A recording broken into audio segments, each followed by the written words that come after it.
For more on all of that, we're joined by our International Affairs editor, Armen, Georgian. Good morning, Armen. Can you maybe outline the position of both sides in this rather complex situation?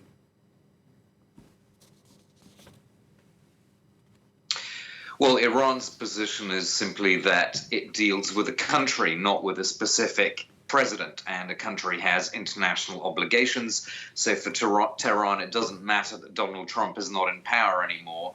As far as Iran is concerned, the Biden administration is in breach of the nuclear deal. Let's take a listen to the Iranian ambassador to the United Nations, interviewed this week by our colleague Sanam Chantier.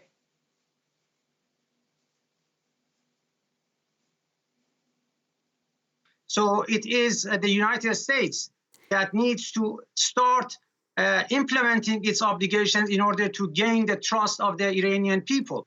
So when we are talking about return to the nuclear deal, we have to bear in mind the fact that the United States is obligated to honor its commitments.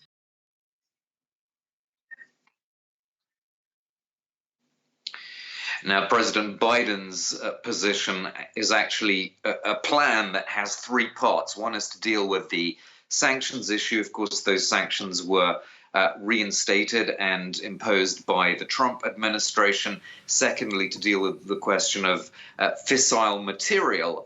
There's a restriction on the production of that fissile material in the nuclear deal, a time period of 15 years, but Biden wants to extend that beyond 15 years. That's something that the Iranians will, of course, resist. They say an agreement is an agreement. This is what everyone signed up to. And thirdly, the third part of Biden's plan is to essentially limit Iran's ballistic missile program. Again, on that, the Iranians will resist because they say this has nothing to do with the nuclear deal. So it's hard to see a landing zone for a broad agreement at this point.